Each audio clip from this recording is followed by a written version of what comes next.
என்ன சோறு? சோறு அரிசி சாப்பாடு ரவை கறி வச்சுக்கிறேன் சாமி. சரி களி கிட்டி வச்சிருக்கிறேன். களின்னு சொன்ன அதுக்கு தான் வந்தேன். ரேவதி களின்னு சொன்னா. களிக்கு காலையில சாப்பாட்டுக்குள்ள மாவை கொட்டி களி கிளறி வச்சிருக்கிறேன். சூப்பரா இருக்கு மத்தேன். அப்புறம் அதுக்கு கடிச்சுக்கிறதுக்கு சுக்குடிக்கீரை வணக்குறேன். கடிச்சுக்கிற சுக்குடிக்கீரை. மாமா நீதான் சோறு அன்னைக்கு நீதான் சோறாக்கிட்டு இருக்கிறியா? ஆமா சாப்பாடு நாய் காக்குறேன்.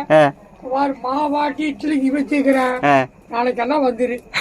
சரி மாமா. இப்பவே மாவெல்லாம் வேண்டாம். இப்ப களி ஒரு ரூபாய் தின்னேதான் ஆகணும். தக்காளி சட்னி சாப்பிடு. அத கொஞ்சம் கொடுத்த தக்காளி சட்னிமா. தக்காளி சட்னிக்கு தான் தொட்டுக்கிற தக்காளி சட்னிக்குது. கடிச்சுக்கிற சுக்குடிக்கிற பொரியல் வைக்கிறேன். சரித்தே சரித்தே. ஒரு கொஞ்சம் நீ அரிஞ்சிட்டு அப்புறம் எனக்கு கொஞ்சம் போட்டு கொடு. சரி அத்தை. கீரை எங்கத்தே போடுங்கண்ணே? சுக்குடிக்கீரை நம்ம முன்னாடி இருக்குது வருது வாசல்ல. ஏன் மாமா ரவை வேண்டாம் மாமா. களிதான் ஒரு நிம்மதிங்களான்ட்டு வந்துக்கிறேன். களி சாப்பாடு காலை சாப்பாடு வேஸ்டா கூடாதுல. ஆமாத்தே. அப்புறம் மாவு ஒரு பாக்கெட் வாங்கிட்டு வந்திருந்தேன். அது ஒரு 5 மாவு போட்டு களி கிண்டி வச்சிருக்கேன். சரித்தே. சரி சூடா உண்டு போட்டு காலையில இட்லி தோசை. சரித்தே.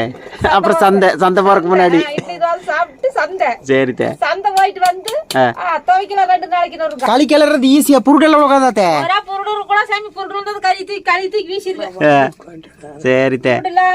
பஞ்சு மாற களி வேண்டாம். அளவா போடு. போது போது போது போது போது போது. இதே உங்க முடியுமா தெரியல. தித்தனி போட்டிய தொட்டு போடு. காலையில எழுந்து பாரு உடம்புக்கு எப்படி வெட்டு வெட்டு. சரி. சட்னி சட்னி தக்காளி சட்னிமா. கொஞ்சமா உண்டுக்குவே. கொஞ்சமா ஊத்தத்தே. அது ரொம்ப வேண்டாம். ஒரே நம்பி ஊத்து. கொஞ்சமா போது போது போது போது போது. நான் சரியா இருக்கு. நான் உண்டுட்டு வாங்கிக்கிறேன். பாருங்க களி சாவித்திரி அத்தைக்கு வீட்டில் வந்துட்டு களி வாங்கியாச்சு. பாருங்க தக்காளி சட்னியோட எப்படி சூப்பரா இருக்கும். ரொம்ப சூப்பரா இருக்குது.